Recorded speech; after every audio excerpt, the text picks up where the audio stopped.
question a psychopath. Y otros en Mi Mejor Amigo.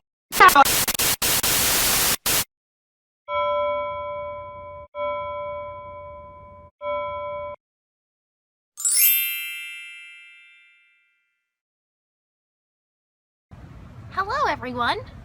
Hello. Welcome to Savannah. We're in Savannah. This is what Savannah's like.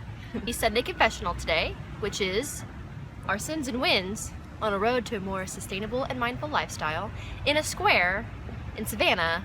Okay, so we will start. Let's do the damn thing. Okay, start with the sin. You go first. Sins. Me first. Well, happy holidays, everyone. Hope everybody's week was as lazy and extravagant and overindulgent as mine was. Again, because we have decided to do our cleanse in January. From the first, yeah. I have pushed Given all up. the rules out off a cliff. All my general, get it while you can. That's what happens too. It's like, okay, so I feel like we have this sin a lot. Smokes, sugar, croissants, she works at a French restaurant now, so puff pastries. It's fine. then you turn into a puff pastry, am I right? I feel like a puff pastry. I'm not gonna lie. I guess my sin would be that in Savannah right now, it is about 75 degrees. It has been a toasty holiday season. Because of that and the fluctuation in the climate, people have been getting sick. And I've picked up a little bit of that and kind of feeling ill this week. And instead of doing all the things that I know, I think this is my sin last week, I've done the sort of opposite, indulging in things that I don't need to be in. And it's even worse right now because we have the stuff to heal ourselves at our fingertips. Like I know what will work. The good stews and the spinach, it's there. But what do you But say? You I had think a tacos part of last me is night? also right. I think getting sick is sort of useful. I know that sounds crazy when you're throwing up everywhere. I get it, but it really does allow you to. And I was talking about this last week with biking and stuff, but kind of slow down. I think that there's maybe a silver lining in that too. So I'm kind of letting myself just sort of have it and just, maybe it's just telling me that I need to just calm down a little bit. Puppies! Dogs. Okay, the wins. Okay. So, my win. I bought myself this book, which if you can't read is called Abundance, The Future is Better Than You Think by Peter H. Diamandis and Stephen Kotler. When I took a Design for Sustainability course alongside the environmental biology course that was required for that, it was the most miserable, depressing, enlightening 3 months of my life.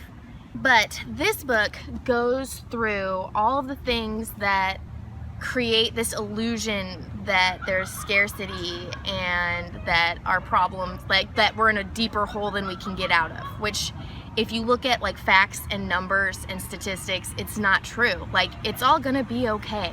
Our brains have evolved to see negative things more easily. That's why the news is such a, if it bleeds, it reads people buy bad news, because your information goes first to your amygdala, which is where you sense threats. And throughout the time that humans have been around, that's a really important thing for our survival.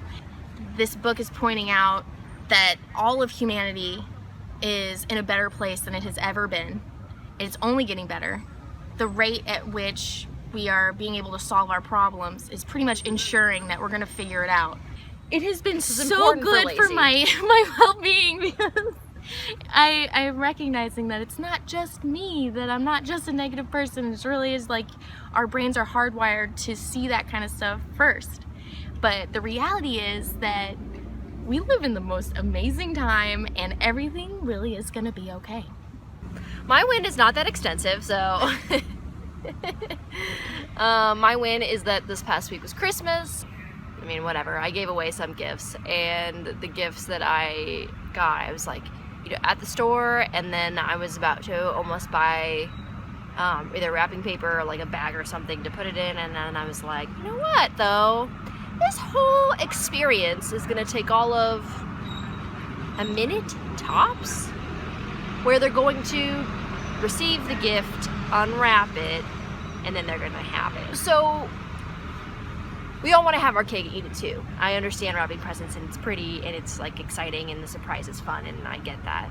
Giving is really nice and fun, and like especially the gifts that I were giving, they were like practical ones, and so it seemed kind of like funny to wrap them, and so I just gave them, and believe it or not, the gifts meant just as much when I didn't wrap them. And that's eco-sure, just whatever, because there's so much waste. I guess what I'm getting at is if you must wrap things, find another way, and there are a lot. Some people talked about using like an old calendar. You know how if you have a bunch of like old paper around that like maybe is like someone used their kids' old drawings, like to use that. That's really cute. And I have a bunch of old calendars. You're like, what do I do with this now? Because the year's gone and whatever. But the pictures are pretty. The pictures are pretty. So stuff like that, you know, like trash. You can use trash to wrap stuff in. Because it's trash anyway. Because it's trash anyway. All right. There you have it. There you go. Our holiday sins and wins. Happy New Year, everybody. We'll see you in 2016. Holy shit. How did that happen? I don't know. I'm really excited though. It's gonna be a good year. It's gonna be really good. Lots of good things to look forward to for sure. Okay, so you know the drill. Here we are. Like it, subscribe it, comment please, share it if you feel so inclined. We'd love to hear your feedback and any questions, or if you really want to know about an eco topic, or yeah, because we're working on informational videos yeah, that we really want to get out there. it's not just us talking about like stuff you want to ourselves. know about that you don't really feel like doing research for, that we can Yeah, do that. yeah, And that's relay kinda the what I like to information do. in layman's terms. Look how cute this lamppost is.